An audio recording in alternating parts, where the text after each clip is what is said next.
स्थिति को किसी ने नहीं जान पाया, लेकिन कुंती ने पहचान कर ली। कुंती हाथ जोड़ करके खड़ी हो गई, प्रभु आज मुझे पूर्ण विश्वास हो गया कि आप कोई साधारण व्यक्ति नहीं हो। आपने एक भी देवकी के पुत्र की रक्षा नहीं की। आप चाहते तो देवकी का एक भी पुत्र नष्ट नहीं होता, लेकिन आपने मेरे एक भी पुत्र को नष्ट नहीं होने दिया। कितने कितने कुयोग किए इन कौरवों ने। विषान विष से नष्ट करने के लिए विष के लड्डू खिला दिए भीम को, लेकिन फिर भी भीम रक्षित हो। लाक्षा भवन बना करके, लाख का भवन बना कर अग्नि में जलाने का प्रयत्न किया, फिर भी आपने रक्षा किया। पुरुषाद दर्शनाथ हिड़िंबासुर दैत्य इत्यादि जंगल में वन में मिले, उनसे आपने रक्षा। असत सभाया, जुआ की सभा दुशासन ने छल पूर्वक जीत करके मेरी पुत्र वधू द्रौपदी को निर्वस्त्र करने का प्रयत्न किया, लेकिन आपने साड़ी का अवतार ग्रहण करके मेरी पुत्र वधू द्रौपदी की रक्षा की। युद्ध में तो कई जगह आपने मेरे पुत्रों की रक्षा की।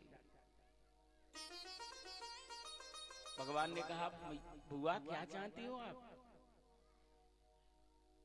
इतनी स्तुति क्यों कर रही हो? क्या चाहती हो? वरदान मांग लो। और कुंती हाथ जोड़ करके, पल्लू फैला करके वरदान मांगती है क्या?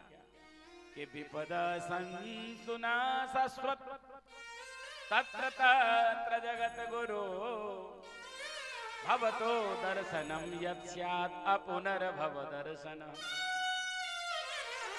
प्रभु अगर मुझे आप देना चाहते हो संसार की विपत्ति मेरी झोली में डाल दो, मुझे हर समय विपत्ति ही मिले। क्यों? क्योंकि जब तक मेरे पर विपत्ति रही तब तक आप हमारे साथ रहे, और जिस विपत्ति में जिसमें आपका साथ मिले वो विपत्ति नहीं, वो तो संपत्ति है। कि विपदो नैव विपद संपदो नैव संपद विपद विस्मरणम विष्णु संपन्नारायणा स्मृति। विपत्ति वही है जिसमें भगवान को भूल जाए, और संपत्ति में भगवान को भुला देती है। संपत्ति जब पैसा बहुत बढ़ता है ना, फिर भगवान के दरबार में नहीं जाता है ना? फिर तो जन्माष्टमी को भी गोवा में जाता है, नैनीताल मंसूरी जाता है, और ज्यादा बढ़ जाता है स्विट्जरलैंड जाता है। वृंदावन में तो वही जाता है जिसके पास में पैसा कम है, जिसको कुछ चाहिए, वो बिहारी जी के चरणों में पहुंचता है कि जन्माष्टमी चलो बिहारी जी के दरबार में, है ना? वैसे एक बात बताएं आपको, वृंदावन में हर कोई व्यक्ति पहुंच भी नहीं सकता है। बिना कृष्ण प्रसादे न क्षणम एकम न तिष्ठति। बिना कृष्ण की कृपा के एक क्षण भी वृंदावन में नहीं व्यक्ति ठहर सकता। भगवान की कृपा है तो ही आप वृंदावन में, है ना? अब हमको तो थोड़ी सी कृपा है, लेकिन कभी कभी कम हो जाती है, सोई भगा देते हैं। अब पैरार चले जाओ, फिर कहीं जाओ, फिर कहीं जाओ, ज्यादा नहीं रखते। मुझे वृंदावन बसाया ये कृपा नहीं तो क्या है।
मुझे चरणों से लगा ले मेरे श्याम मुरली वाले, मुझे चरणों से लगा ले मेरे श्याम मुरली वाले।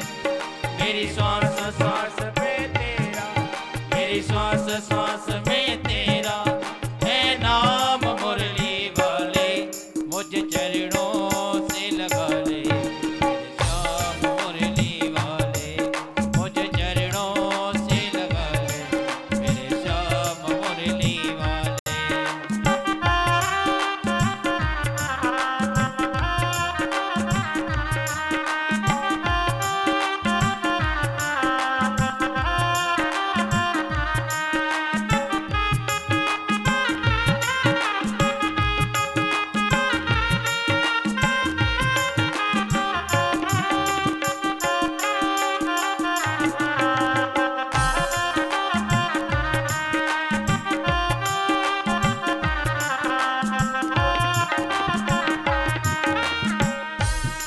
जड़ हो तुम हो मेरे, तुम हो स्वामी,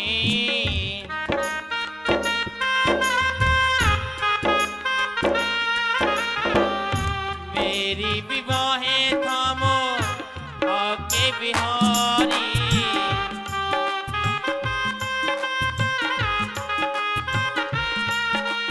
बेचैन मन के तुम ही,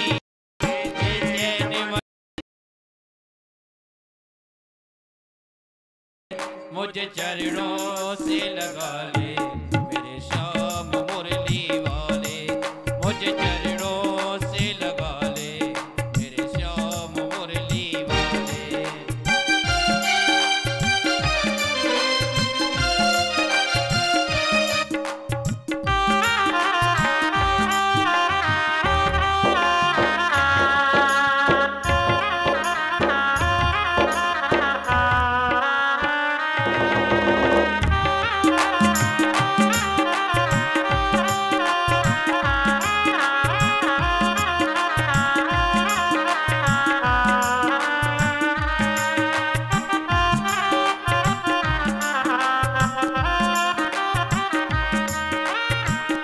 भगतों की तुमने गाना बिकता है टारी, भगतों की तुमने गाना बिकता है टारी, मेरी विवाहें थामो आके बिहारी, मेरी विवाहें थामो आके बिहारी।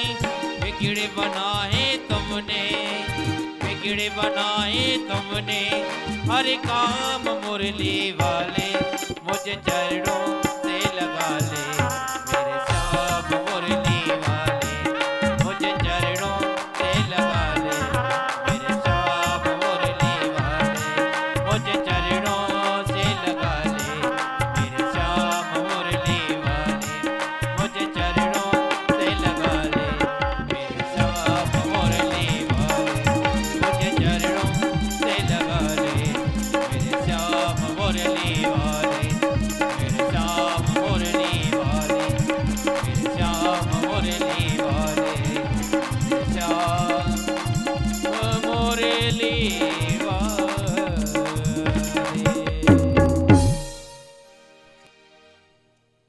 कुंती ने मांगा सुख के माथे सिल पड़े, जो हर हृदय से जाए, और बलिहारी बा दुख की जो पल पल नाम रटा।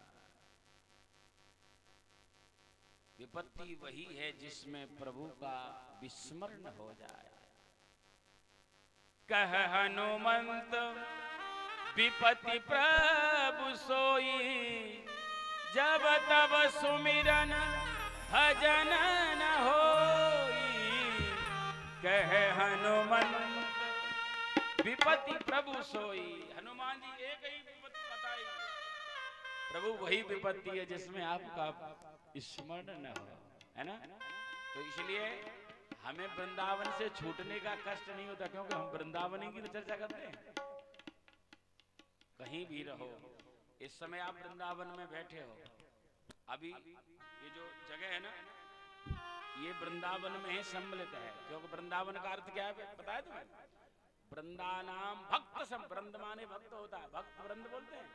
वृंदानाम भक्त समूहानाम वनम इति वृंदावनम, जहां भक्तों का समूह हो वही तो वृंदावन है। और वृंदाया राधिकाया सेवित वनम वृंदावन, जिस वन की सुरक्षा राधा के द्वारा की जाती है, तो किशोरी जी राधा के द्वारा ही इसकी सुरक्षा है, रक्षा है। तो आप लोग वृंदावन वासी हैं इस समय, और जैसे ही यहां से पहुंच जाओगे घर पे से पैरारवासी बन जाओगे, है ना। बुआ ने शांत किया है, वरदान मांगा है, और इसके बाद में भगवान को रोक लिया, आज तुम मत जाओ। अच्छे भले जा रहे थे, लेकिन अब ये अपशगुन हो गया है, अब ठीक नहीं है, अब आज की यात्रा स्थगित कर दी। रात्रि काल हो गया, जैसे ही रात्रि हुई है रोने की आवाज आ रही है। भगवान ने देखा कोई रो रहा है, कौन रो रहा है। जब रोने की ध्वनि का अनुसरण करते हुए भगवान आगे बढ़ते हैं, ये रोने की आवाज युधिष्ठिर जी के शिविर से आ रही है। युधिष्ठिर जी रात में रो रहे हैं, भगवान पहुंचते, भैया क्या आवाज है, अब क्या कमी रह गई, आपकी विजय हो गई, जो आप चाहते थे, हस्तिनापुर का राज्य मिल गया, पूरी पृथ्वी का राज्य आपको। आपने अपनी पत्नी द्रौपदी के अपमान का बदला भी पूर्ण कर लिया, अब आपका रोना। उसी समय युधिष्ठिर जी ने कहा, गोविंद मेरे कारण कितनी स्त्रियां विधवा हो गई, मेरे इस युद्ध के कारण कितने बच्चे अनाथ हो गए, इसका मुख्य कारण मैं बन गया। मैं इस गद्दी के लिए, इस सिंहासन के लिए मैंने कितना बड़ा अनर्थ करा दिया, कितनी अक्षौहिणी सेना का संहार हो गया, कितने हाथी कितने घोड़े नष्ट हो गए, इस सब का कारण मैं था। अगर मैं इस गद्दी का परित्याग कर देता तो ये सब नहीं होता। जिनके लिए राज्य चाहिए था, जिनके लिए धन चाहिए था, वो सब अपना प्राण त्याग दिए। अरे सगे संबंधी भाई बंधु परिवार के लिए ही तो व्यक्ति करते हैं, और जब परिवार ही छूट जाए, भगवान ने बहुत समझाने की कोशिश की, लेकिन भगवान की एक बात भी युधिष्ठिर जी के समझ में नहीं आई। क्यों? क्योंकि विश्वास हो गुरु वाक्येषु, जब तक वाक्य पर विश्वास नहीं हो, जब तक गुरु भाव नहीं हो, तो समझ में आ नहीं सकते। युधिष्ठिर जी भगवान को केवल अपना छोटा भाई अच्युत मानते थे। भगवान समझ गए, यही उपदेश में अगर पितामह भीष्म के द्वारा दिलवाऊंगा तो इनका मोह नष्ट हो जाएगा। और प्रातः काल पांडव, द्रौपदी, कुंती, उत्तरा, सुभद्रा के साथ में कुरुक्षेत्र में पहुंचते हैं। कुरुक्षेत्र में भीष्म पितामह सरसैया पर शयन किए हुए हैं, और महाराज उत्तरायण के इंतजार में बैठे हैं कि कब उत्तरायण आए और मैं अपने शरीर का प्राणांत करूं, क्योंकि इनको भी इच्छा मृत्यु वरदान था। जब तक ये चाहेंगे नहीं, मौत हो नहीं सकती। आज भगवान पहुंचते हैं, और भगवान ने भीष्म पितामह से निवेदन किया, पितामह आपके आशीर्वाद से पांडवों की विजय श्री हो चुकी है, ये आपसे कुछ राजनीति सीखना चाहते हैं। भीष्म पितामह ने कहा, आप जैसे राजनीतिज्ञ बैठे हो वहां हमारी क्या आवश्यकता है? कितनी बड़ी राजनीति चली कि एक बाण न तो अपने अस्त्र चलाया न शस्त्र चलाया, और पांडवों की विजय करा दी। प्रभु आज मैं इसलिए सोच रहा हूं कि जितने भी बाण चल रहे थे, जितने भी प्रहार हो रहे थे, सब आपके द्वारा किए जा रहे थे, और फिर भी आप कहते हो कि हम अस्त्र शस्त्र नहीं चलाएंगे, जबकि सारे शस्त्र तो आपके द्वारा चलाए गए। भगवान मुस्कुराते हुए बोले, पितामह आपकी भी तो यही इच्छा थी कि पांडवों की विजय हो। भीष्म पितामह कहते बिल्कुल, विजय श्री का आशीर्वाद दुर्योधन को कभी नहीं दिया। विजय श्री का आशीर्वाद युधिष्ठिर जी को ही दिया गया, क्योंकि यतो धर्म ततो जय। विजय तो धर्म के साथ है ना, और धर्म पांडवों के साथ है। यहाँ भीष्म पितामह के द्वारा उपदेश दिए गए हैं, शांति परम में भरा पड़ा है। मुझे तो चर्चा करनी है केवल। भीष्म पितामह दान धर्मान राज धर्मान मोक्ष धर्मान विभाग स्त्री धर्मान भगवत धर्मान समासव्या संयोगत। राजा को दान धर्म का उपदेश दिया। राजा को दान करना चाहिए। राज धर्म राजा का धर्म होता है, उसकी प्रजा को भी कोई कष्ट नहीं हो। मोक्ष धर्म राजा को केवल राजकाज में ही नहीं रहना चाहिए, अपनी मुक्ति का भी प्रयत्न करते रहना चाहिए। स्त्री धर्मान, किसी भी राजा के राज्य में स्त्री बालक वृद्ध रोगी, इनकी सुरक्षा रक्षा करना राजा का धर्म है। किसी स्त्री का अपमान हो रहा हो तो राजा को अपने प्राणों की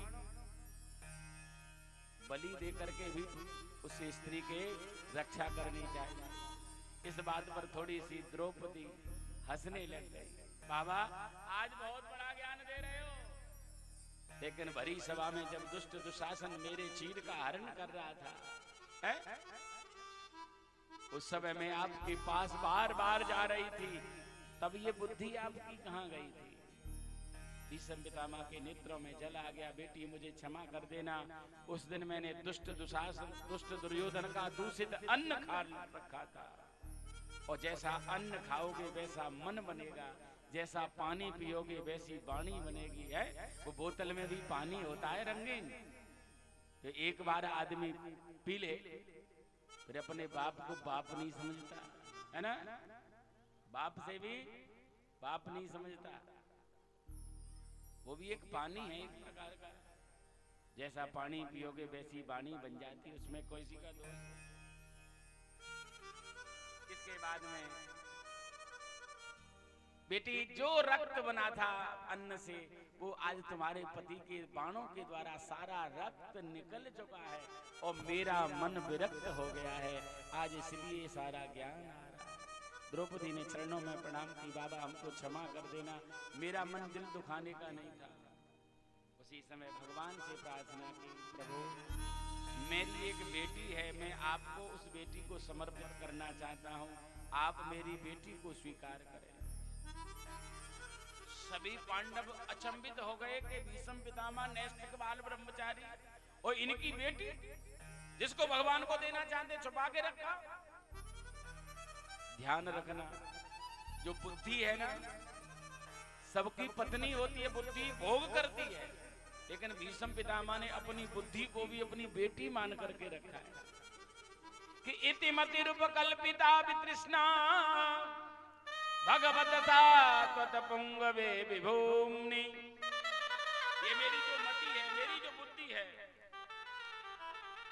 ये मैंने बेटी मान करके रखा है। नैष्ठिक बाल ब्रह्मचारी बनना इतना सरल नहीं है, उन्होंने अपनी बुद्धि को भी भोग नहीं करने दिया,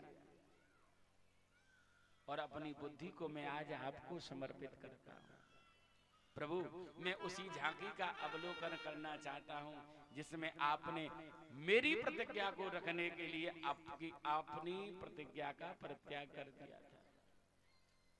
महाभारत में भगवान कृष्ण की प्रतिज्ञा थी, मैं कभी भी अस्त्र शस्त्र नहीं उठाऊंगा, और भीष्म पितामह ने प्रतिज्ञा कर ली कि आज जो हरिहीन शस्त्र कहाऊं तो लाजो गंगा जननी सुत शांतनु सुत न कहाऊं। बात ये थी, एक सप्ताह का युद्ध हो गया था।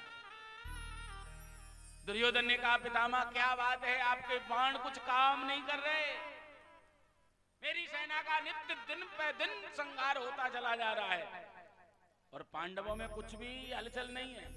भीष्म पितामह ने कहा सुन दुर्योधन, अगर तुझे देखना है तो कल का युद्ध में लड़ूंगा और एक पांडव की मृत्यु होगी, तू अपनी पत्नी को भेज देना, प्रातः काल में उसे अखंड सौभाग्यवती का वरदान दे दूंगा। दुर्योधन ने अपनी पत्नी को तैयार कर दिया। ये बात भगवान कृष्ण को पता चल गई और दुर्योधन की पत्नी जाती उससे पहले द्रौपदी को जगाया। द्रौपदी से कहा चलिए, और रात्रि काल में द्रौपदी ने एक बार भी नहीं पूछा कि चलना क्या है, चल दी।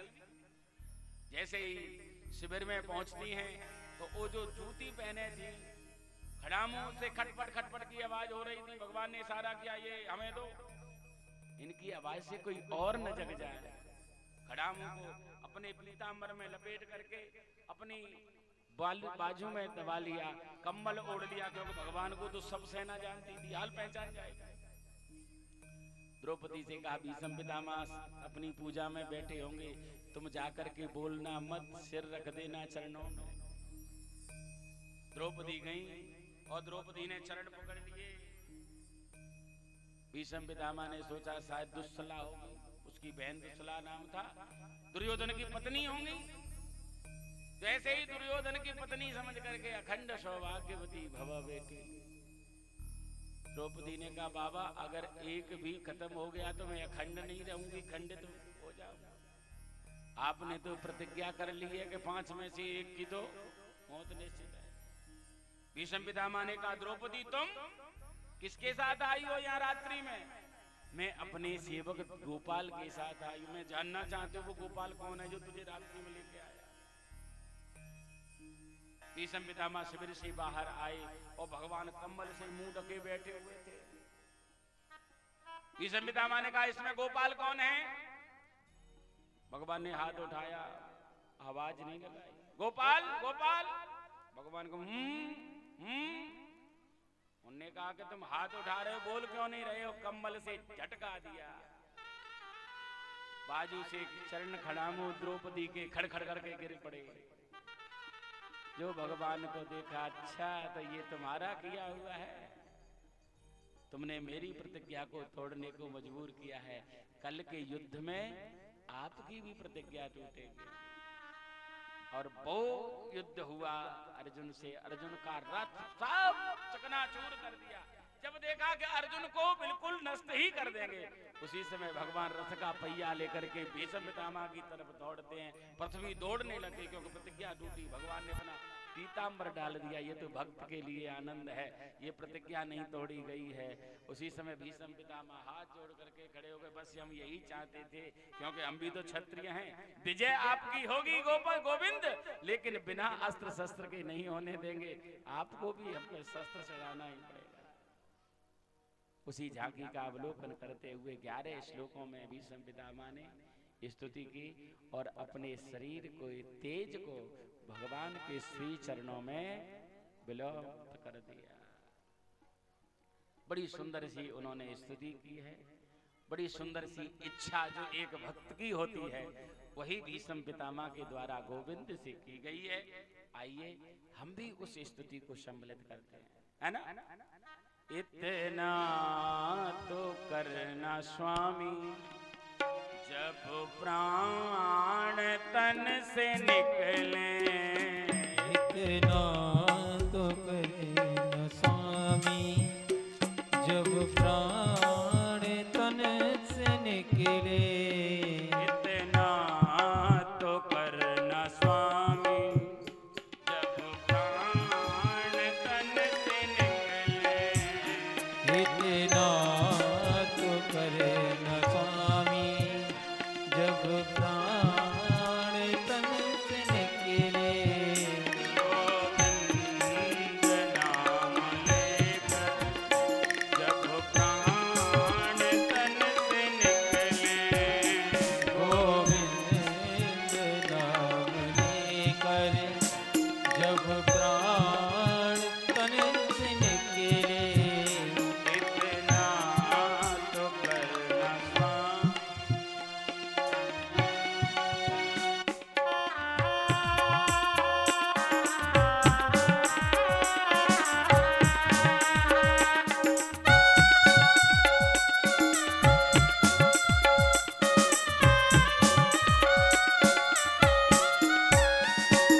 गंगा जी का तट हो, यमुना का बंसी बट हो। श्री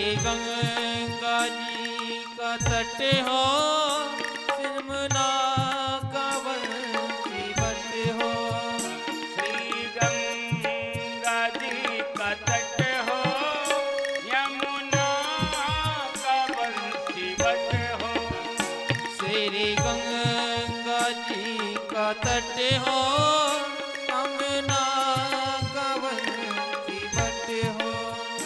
मेरा सांवरा निकट हो, मेरा सावरा निकट हो, जब प्राण तन से निकले, इतना तो करना स्वामी, जब प्राण तन से निकले।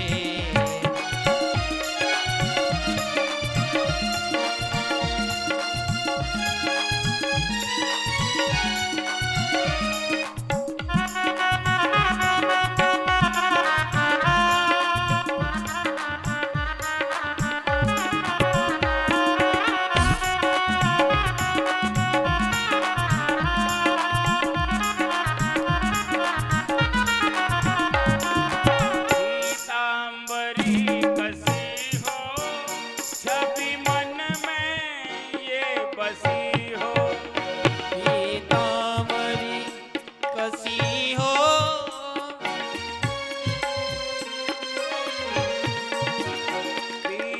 पीतांबरी कसी हो, छवि मन में ये बसी हो।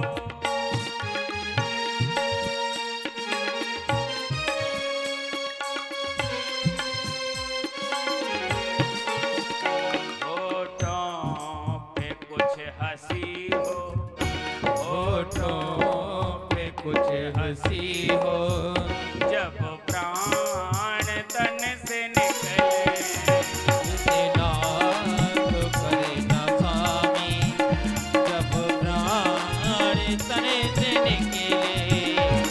इतना तो करे ना स्वामी, जब प्राण तन से निकले। श्री वृंदावन का थल हो, मेरे मुख में तुलसी दल हो। मेरे मुख में तुलसी जल हो, मेरे मुख में तुलसी जल हो।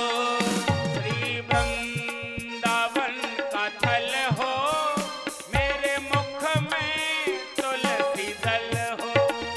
मेरे मुख में तुलसी जल हो, मेरे मुख में तुलसी जल हो। विष्णु चरण का जल हो, विष्णु चरण का जल हो, जब प्राण तन से निकले, इतना तो करे ना स्वामी, जब प्राण तन से निकले। इतना तो करे ना स्वामी, जब प्राण तन से निकले।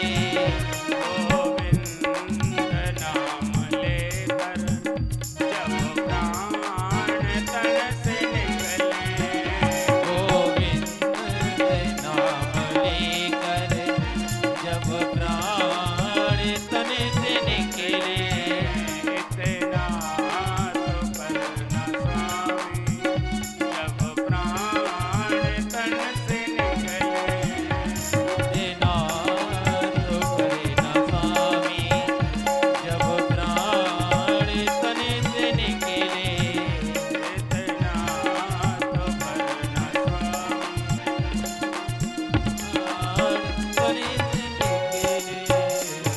रावण बिहारी लाल की जय जय श्री राधे। इसके बाद में और सारूप्य मुक्ति को प्राप्त किए हैं भीष्म पितामह। भगवान लौट करके द्वारका में आए हैं। आज द्वारका को दुल्हन की तरह, है ना?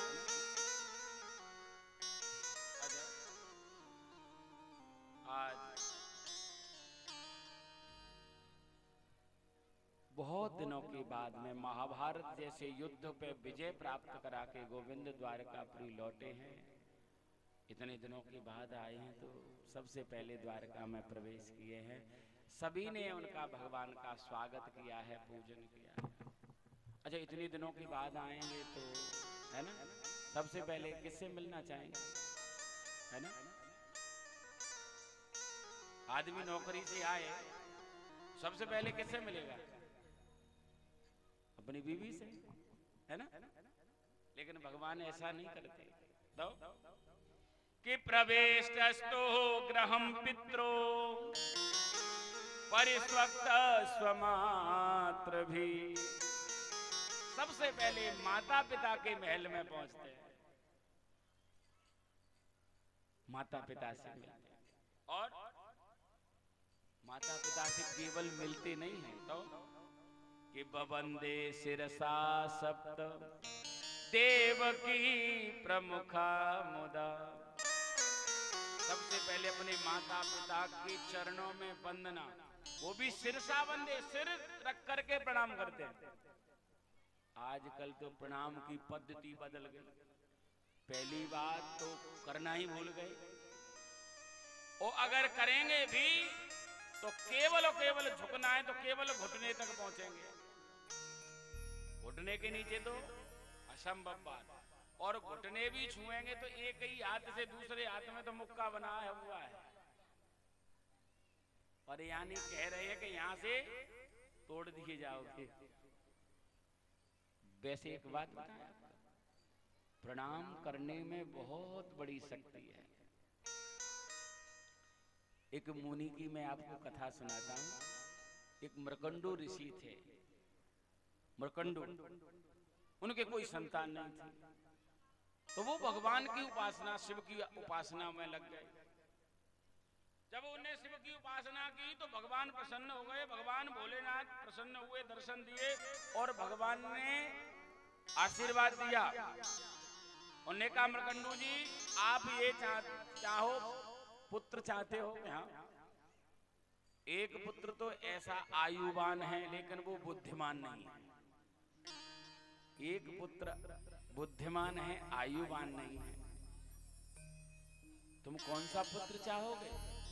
मृकंडू जी ने कहा, 100 वर्ष 200 वर्ष जीने वाला बुद्धिहीन व्यक्ति का करूंगा भी मैं क्या? मृकंडू जी ने कहा कि गुरुदेव मुझे थोड़ा सा बताएं कि बुद्धिमान जो है उसकी आयु कितनी है? तो भगवान शंकर जी ने कहा, जो बुद्धिमान होगा उसकी आयु मात्र 12 वर्ष रहेगी, और जो महाराज बुद्धिमान नहीं होगा उसकी आयु तो उसकी 12 वर्ष 12,000 वर्ष तक रहेगी। मृकंडू जी ने कहा, मुझे आयुवान नहीं चाहिए, बुद्धिमान चाहिए। तो मृकंडू जी के यहाँ पुत्र का जन्म हुआ और उसका नाम था मार्कंडेय जी। अब मार्कंडेय जी जन्म हुआ, बहुत बड़े विद्वान थे, मार्कंडेय पुराण उन्होंने लिखा। लेकिन अब मृकंडू जी को जब उनकी बुद्धि को देखा, अब उनको चिंता सताने लग गई कि 12 वर्ष के बाद ये चला जाएगा, क्या करें? उनको युक्ति समझ में आई, भोले बाबा के मंदिर के दरवाजे पर बिठा दिया और बेटे से कहा, मार्कंडेय से, बेटा मंदिर से जो कोई भी निकले सबके पैर छूना प्रारंभ कर दे। अब जो भी पूजा करने जाएं महाकाल बाबा की, जैसे ही बाहर निकले मार्कंडेय जी प्रणाम करें, सब लोग कहें आशीर्वाद हो, आयुष्मान भव, आयुष्मान भव, आयुष्मान भव। अब नित्य प्रति हजारों लोग आए और हजारों लोगों का आशीर्वाद शुरू।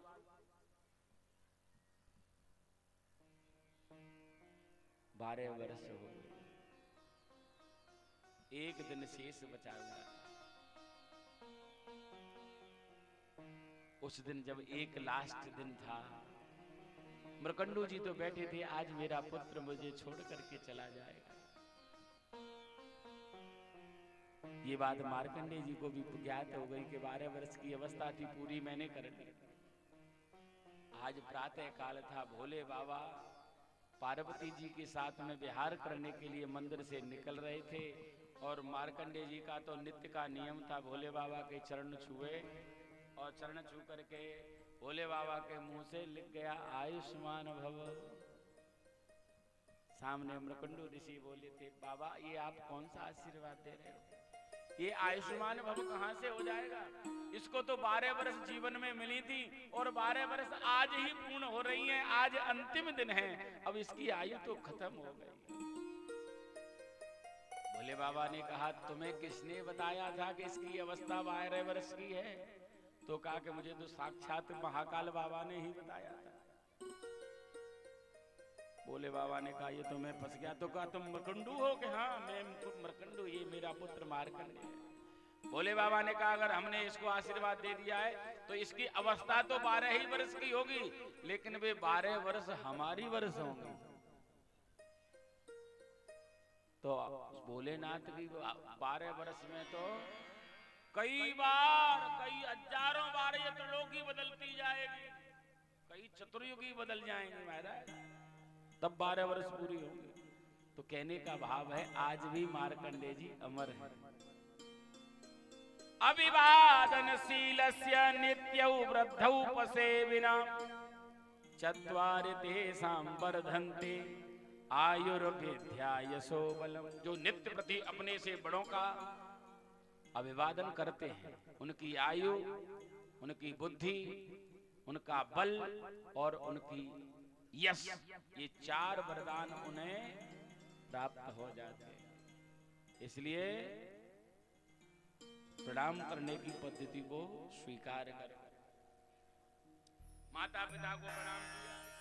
अब माता पिता महाभारत की चर्चा करने लग गए, भगवान महाभारत की पूरी कथा सुनाने लग गए। इनकी पत्नियों ने सोचा अगर पूरी कथा हुई तो पहले ही 1 महीने बाद आए हैं और 1 महीना लग जाएगा।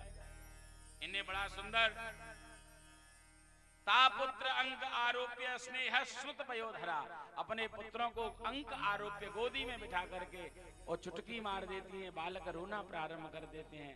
उसी समय वसुदेव जी कहते हैं अरे अरे जाओ जाओ जाओ अंदर जाओ, देखो बालक क्यों रो रहे हैं। और भगवान वहां से खड़े होकर के पत्नियों के पास में पहुंचते हैं। पत्नियां भगवान का स्वागत करती हैं, सत्कार करती हैं, पूजन करती हैं। आज उत्तरा के यहाँ बालक का जन्म हुआ है। भगवान बधाई देने के लिए द्वारकापुरी से हस्तिनापुर,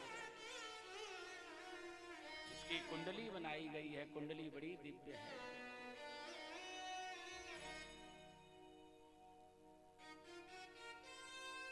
इस बालक का नाम ब्राह्मणों ने रखा विष्णुरात, क्योंकि विष्णुना दत्त रात स विष्णुरात, विष्णु के द्वारा इसकी रक्षा हुई है।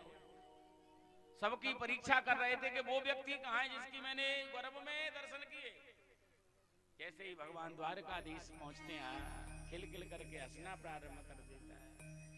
दूसरा नाम इनका ही परीक्षित रखा गया। भगवान ने आशीर्वाद दिया। आशीर्वाद देने के बाद भगवान यहां से विदा होकर के जब द्वारकापुरी दोबारा लौट करके गए तो अर्जुन विदा करने के लिए हस्तिनापुर से द्वारकापुरी तक गए। उसी समय दुर्वासा के श्राप के कारण यदुवंश का संहार का श्राप लगा हुआ था। यदुवंशी आपस में लड़ झगड़ करके और एरका नाम की घास से समुद्र के किनारे नष्ट हो गए हैं। मात्र भगवान कृष्ण बचे हैं। अपनी सभी पत्नियों को अर्जुन को सौंप दिया और अर्जुन से कहा अर्जुन इन सभी मेरी पत्नियों को लेकर के तुम हस्तिनापुर चले जाओ, क्योंकि आज से ठीक तीसरे दिन ये द्वारकापुरी भी समुद्र में विलीन हो जाएगी। आज अर्जुन कृष्ण पत्नियों को लेकर के जब हस्तिनापुर चलते हैं, रास्ते में भगवान कौल भील का रूप बना करके डंडे पत्थर लेकर के अर्जुन पर आक्रमण कर देते हैं। और आज अर्जुन का जो गांडीव है, वो धनुष है, बाण है, वो सब निष्फल हो रहे हैं। और डंडे पत्थर चलाने वालों ने कृष्ण की पत्नियों को अर्जुन से छीन लिया। इसलिए किसी ने कहा कि अर्जुन तेरो का बड़ो समय बड़ो बलवान, भीलन लूटी गोपिका सोई अर्जुन सोई। जिस धनुष से महाभारत जैसे युद्ध को विजय प्राप्त कर लिया, देवता इंद्र तक भी परास्त हो गए, आज वही अर्जुन कौल भीलों से परास्त हो जाता। अर्जुन लौट करके आए हैं। अर्जुन श्रीहीन थे। युधिष्ठिर जी ने पूछा भैया क्या हो गया जो तुम इस तरीके से हो, तुमसे कौन सा अपराध ऐसा बन गया है। उसी समय अर्जुन ने कहा भैया वंचित हम महाराजा हर नाम बंधु, आज हम भगवान कृष्ण हमको छोड़ करके गोलोक धाम के लिए चले गए। जैसे ही सुना कि भगवान इस धराधाम को त्याग करके चले गए, कुंती ने एक क्षण में अपने प्राणों का परित्याग कर दिया। 11 वर्ष की अवस्था थी परीक्षित की। परीक्षित को राज सिंहासन पर बिठा दिया, राजगद्दी का भार दे दिया और पांचों पांडव द्रौपदी के साथ में स्वर्गारोहण के लिए हिमालय की यात्रा करते हैं। जैसे ही हिमालय पर चढ़ना प्रारंभ हुए, बर्फ का क्षेत्र था। सबसे पहले द्रौपदी का शरीर गलना प्रारंभ हुआ। भीम ने कहा भैया ये द्रौपदी का शरीर क्यों गल रहा है? युधिष्ठिर जी ने कहा भीम दादा, द्रौपदी को अर्जुन से विशेष प्रेम था, विशेष आसक्ति थी, क्योंकि जीता तो अर्जुन ने था, इसलिए इसका शरीर गल रहा है। और आगे बढ़े, नकुल का शरीर गलने लग गया। भीम ने कहा भैया नकुल का शरीर गल रहा है, कि नकुल को अपने घुड़सवारी पर बहुत बड़ा अभिमान था। सहदेव का शरीर गलता है। युधिष्ठिर जी ने कहा सहदेव को अपनी ज्योतिष विद्या पर बहुत बड़ा अभिमान था। लाख के भवन में चारों तरफ अग्नि थी, मरने के लिए तैयार थे, लेकिन बता नहीं रहे थे, सब कुछ जानते थे। भीम ने कहा भैया तू ज्योतिष पढ़ा, ज्योतिष से बता दरवाजा कहाँ है। उसी समय सहदेव ने कहा ये सामने वाली पटिया को हटाओ, इसी में दरवाजा बना हुआ। भीम ने कहा क्यों रे सहदेव, जब तुझे पता था दरवाजा यहाँ है तो पहले बता क्यों नहीं रहा था? सहदेव ने कहा तुमने हमसे पूछा था किसी ने, बिना पूछे हम क्यों बताएं?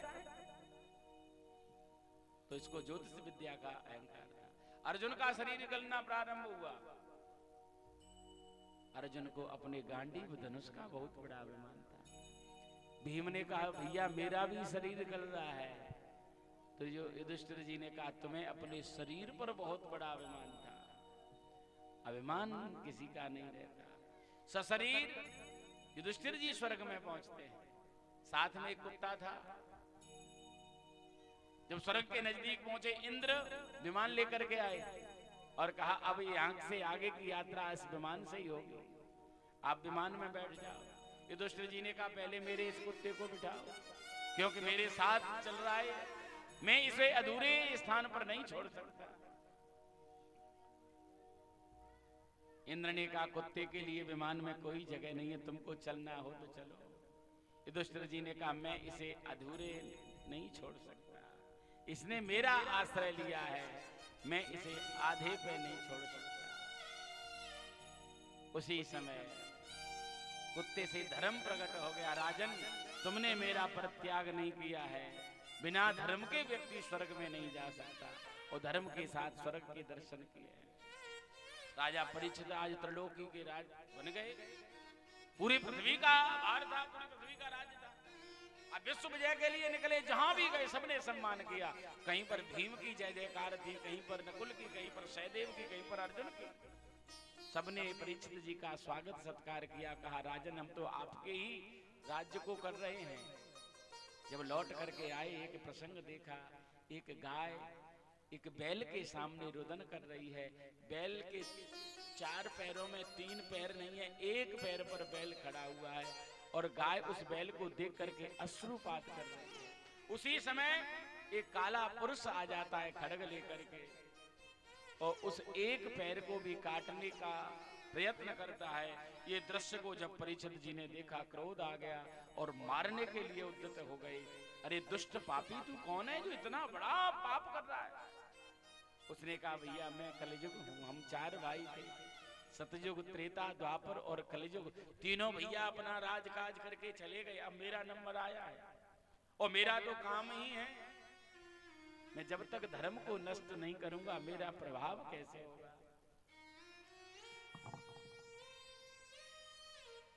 परीक्षित जी ने कहा मेरे राज्य को छोड़ करके चला जा।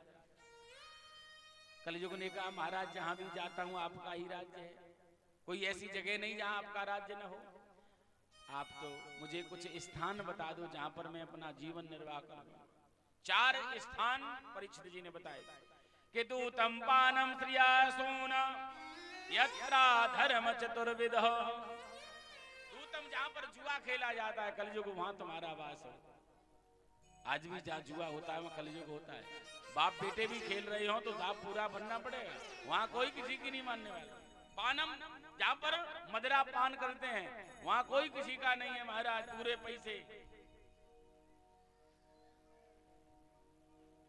स्त्रियां जहां पर वेश्यावृत्ति की जाती है, सोना जहां पर जीव हिंसा होती है, ये चारों जगह धर्म नहीं है, वहां तो अधर्म ही अधर्म है। कलयुग ने कहा प्रभु आपने जो मुझे स्थान दिए, मेरा परिवार बड़ा है, फिर मेरे अंदर एक गुण भी बहुत अच्छा क्या, यत फलम नास्ति तपसा न योगेन समाधिना तत्फलम लभते सम्यक कलौ के सब कीर्तना। जो फल की प्राप्ति तपस्या से, दान से, यज्ञ से नहीं हो सकती, मेरे समय में अगर कोई नाम भी जपे तो उसे मिल जाती है। पुनः याचना की तो अंत में कह दिया पुनश्च याचमान जात रूप मदात्म भो, स्वर्ण में भी तुम्हारा वास हो, सोने में कलयुग का वास है। फिर कहा सोने में तो भगवान का वास है, धातु नाम अस्मि कांचन। तो कहा कि जो अनर्थ पूर्वक स्वर्ण आता है, चोरी से कमाया जाता है, चोरी वाले सोने में कलयुग का वास होता है। उस वो जो मुकुट पहने थे वो राजा जरासंध का मुकुट था, उस पर अधिकार जरासंध के पुत्र काशीराज का था, लेकिन परीक्षित जी पहने थे उसी समय, और कलयुग इनके मस्तक मन प्रवेश कर जाता है। इनका मन शिकार खेलने के लिए आया, शिकार खेलने के लिए वन में घोड़े पे सवार होके जाते हैं। पुण्य के प्रभाव से शिकार तो कुछ मिल ही नहीं, प्यास से पीड़ित होकर के संत के आश्रम में पहुंच जाते हैं। ये आश्रम था महाराज समीक मुनि का। समीक मुनि समाधि लगा करके बैठे हुए थे। राजा परीक्षित जी ने जल की याचना की, राजा के मन में अभिमान आ गया, ओहो मैं राजा होकर के और ये मेरा सम्मान नहीं कर रहे। मृत सर्प पड़ा हुआ था, धनुष से उठा करके उनके गले में माला बना करके पहना। ये दृश्य कोई बालक देख रहा था। उस बालक ने दौड़ते जाकर के जो समीक मुनि के पुत्र थे श्रृंगी ऋषि, वो कौशिकी नदी में स्नान कर रहे थे, कहा कि आपके पिताजी के गले में मृत सर्प डाल करके परीक्षित जी चले गए। छोटा सा बालक था, आज क्रोध में आकर के श्राप दे दिया कि इति लंघित मर्दा मर्यादा तक्षके सप्तमे हनि। राजा परीक्षित जी ने मर्यादा का उल्लंघन किया है। राजा का तो धर्म बनता है साधु संत ब्राह्मण की सेवा करे, पूजा करे, ये अपमान किया है। मैं श्राप देता हूं, इसी सर्प का वंशज तक्षक 7वें दिन इनका दंशन करेगा, इनकी मृत्यु हो जाएगी। रोता हुआ बालक श्रृंगी आया, समीक जी की समाधि टूटी, सर्प को देखा, इनको क्रोध नहीं आया, सर्प को निकाल के बाहर फेंक दिया। लेकिन श्रृंगी ऋषि ने कहा पिताजी आपके गले में मृत सर्प राजा परीक्षित जी ने डाला था और मैंने उनको श्राप भी दे दिया है, 7वें दिन तक्षक नाम का सर्प दंशन कर। समीक जी ने कहा बेटा तूने ये अच्छा नहीं किया, राजा अपराधी नहीं है, कोई कारण रहा होगा तब राजा से ऐसा अपराध हुआ है। राजा तो साधु सेवा करने वाला है बेटा। उसी समय गौरमुख नामक शिष्य को और राजा परीक्षित जी के पास में भेजते हैं, कहा कि जो भी प्रयत्न हो वो करें क्योंकि उनको श्राप लग गया। लेकिन जैसे ही परीक्षित जी अपने भवन पहुंचते हैं, जैसे ही उस मुकुट को निकालते हैं, पूरा वृतांत याद आ गया। आज मेरे से बहुत बड़ा अपराध हुआ है कि अहो मया नीच मनार्यवत कृतम। बड़ा आश्चर्य है, मेरे से इतना निंदनीय कार्य कैसे हो गया, किसी संत का अपमान कैसे हो गया। इस शरीर को मैं एक क्षण भी नहीं रखना चाहता, मरने के लिए उद्यत होते हैं। उसी समय गौरमुख शिष्य ने कहा राजन आप नहीं मर सकते, क्योंकि श्रृंगी ऋषि ने आपको 7 दिन के बाद मरने का श्राप दिया है। 7 दिन पहले स्वयं यमराज भी तुम्हारा कुछ नहीं बिगाड़ सकते, और 7वें दिन तुम्हारी मौत तक्षक के दंशन से ही होगी। आज जन्मेजय को राज सिंहासन पर बिठा करके राजा परीक्षित जी गंगा जी के किनारे, शुक्र ताल में, शुक्र तीर्थ है, गंगा जी के किनारे पहुंच जाते हैं। ये सूचना सभी ऋषि मुनियों को पता चल गई। करने करने जपंजना, राजा परीक्षित जी को श्राप लग गया। आज अत्रि वशिष्ठ च्यवनस्य शरद्वान अरस्त नेमि भृगुरंगिराश्च। अत्रि वशिष्ठ च्यवन गौतम वेदाधर देवल देवराज परशुराम गादी सुत व्यास सब एकत्रित होकर के आ गए हैं। कोई कुछ कहता है, कोई कुछ कहता है, कैसे इसकी मुक्ति हो, किसी को विश्वास नहीं है। उसी समय कि तत्राद भगवान व्यास पुत्रो बभूव, उसी समय भगवान व्यास पुत्र के व्यास जी के पुत्र सुखदेव जी का आगमन हुआ है। सुखदेव का बड़ा सुंदर स्वरूप है महाराज। अवस्था 16 वर्ष की है, लेकिन भावना 8 वर्ष के बालक जैसी है। दिशाही अंबर है, निर्वस्त्र हैं, अवधूत भेष है, बड़ी सुंदर सी जटाएं बनी हुई हैं, और भागवत के मंत्रों का गायन करते हुए सुखदेव जी अपनी मस्ती में चले आ रहे हैं। और छोटे छोटे बालक पीछे से पत्थर भी मार रहे हैं, बाबा आ गया, बाबा नंगा, बाबा आ गया। अपमान का कोई मतलब ही नहीं, अपनी मस्ती में चल रहे। उसी समय नारद जी परीक्षित जी के पास में पहुंचे। राजन, तुम्हारी मुक्ति का साधन आ गया, अब तुम इनसे ऐसी कोई प्रश्न करो जो तुम्हारे पास में 7 दिन के लिए रुक जाए। और जैसे ही सुखदेव जी आते हैं, सुखदेव जी के पूजन के लिए सभी ऋषि मुनि खड़े होकर के अभिवादन करते हैं। यहाँ अभिवादन स्वागत करने के लिए स्वयं व्यास जी जो सुखदेव जी के पिताजी हैं, शक्ति, पराशर, ये सब बाबा पर बाबा है। यहाँ तक वशिष्ठ भी बैठे हुए हैं सभा में, वशिष्ठ भी स्वागत करते हैं, क्योंकि वशिष्ठ के पुत्र हुए शक्ति, शक्ति के पुत्र हुए पराशर, और पराशर के पुत्र हुए व्यास, व्यास जी के सुखदेव।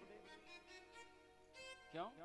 वृद्ध 4 प्रकार के होते हैं कि आयु वृद्धा, धन वृद्धा, बल वृद्धा तथैव च ते सर्वे ज्ञान वृद्धाश्च किंकरा शेष्य किंकरा। आयु वृद्ध, धन वृद्ध और बल वृद्ध, लेकिन इन सब में श्रेष्ठ वृद्ध है जो ज्ञान वृद्ध है, जो ज्ञानी है। ब्राह्मणों में ज्ञान वृद्ध की वैल्यू है, जो ज्ञानी होगा श्रेष्ठ वही माना जाएगा, चाहे वो 12 वर्ष का ही बालक क्यों न हो।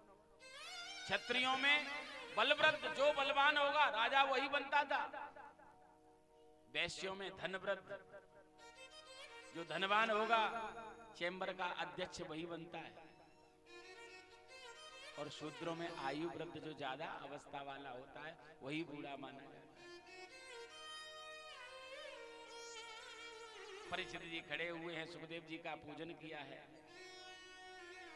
और सुखदेव जी ने, परीक्षित जी ने एक ही प्रश्न किया, क्या अतः प्रख्यामि संसिद्धिम योगिनाम परमं गुरुम पुरुषस्येदयत कार्यम म्रियमाणस्य सर्वथा। गुरुदेव, मैं आपसे केवल एक ही प्रश्न पूछना चाहता हूं कि म्रियमाणस्य किम कर्तव्यम, जिस मनुष्य की मृत्यु निकट हो उस पुरुष को क्या करना चाहिए, ये मेरा प्रश्न है। और यहीं से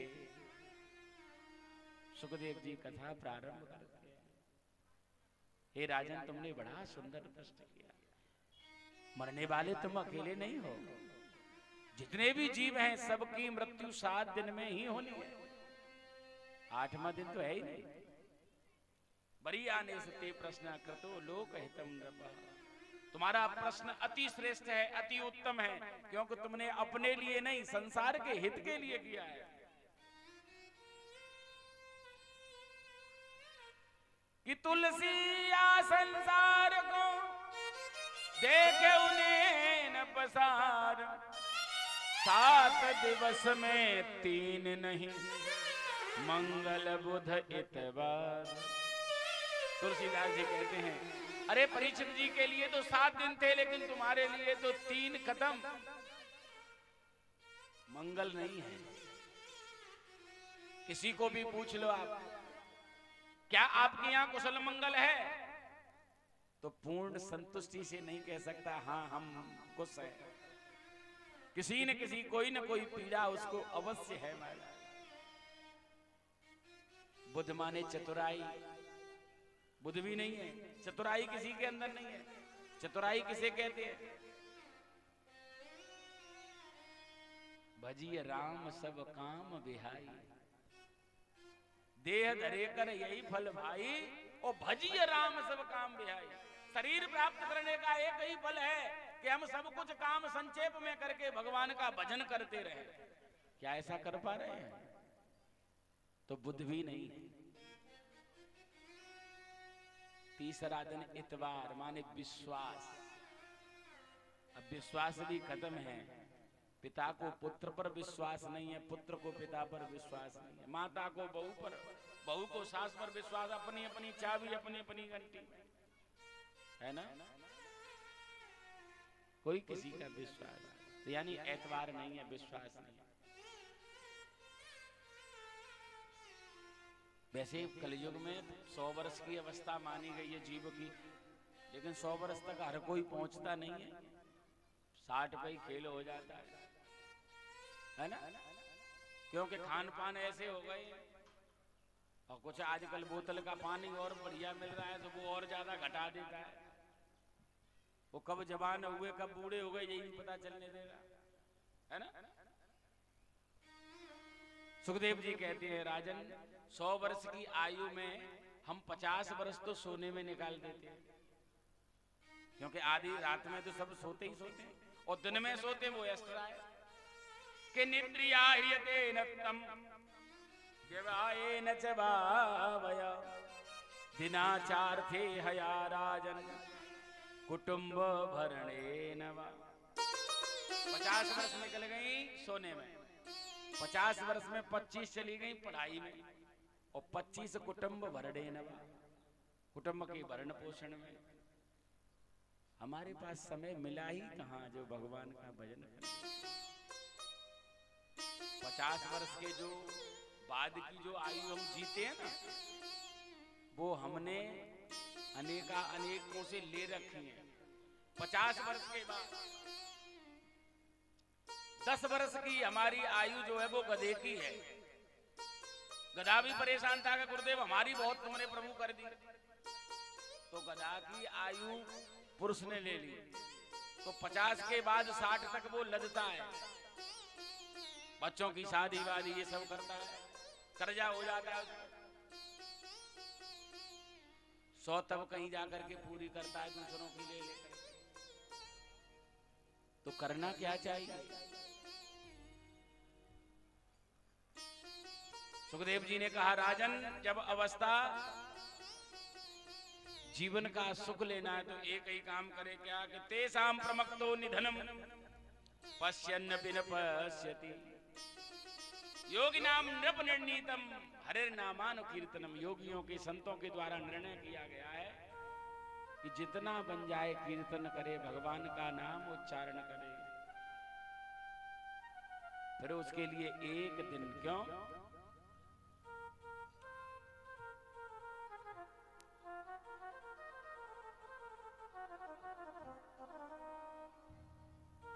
भगवान का भजन ही हमारा कल्याण कर सकता है।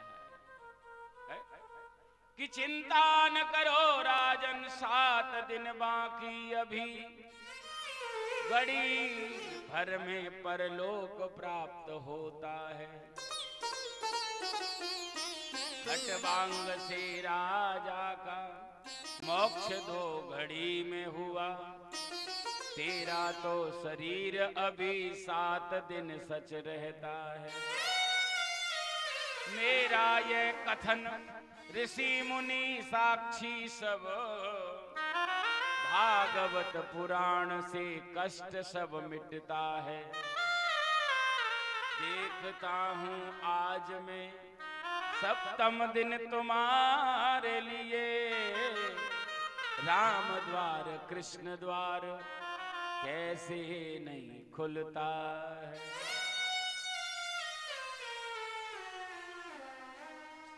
जन्म जन्म मुनि जतन करा, जन्म जन्म मुनि जतन कराही। जन्म जन्म मुनि जतन कराही, जन्म जन्म मुनि जतन कराही। अंतराम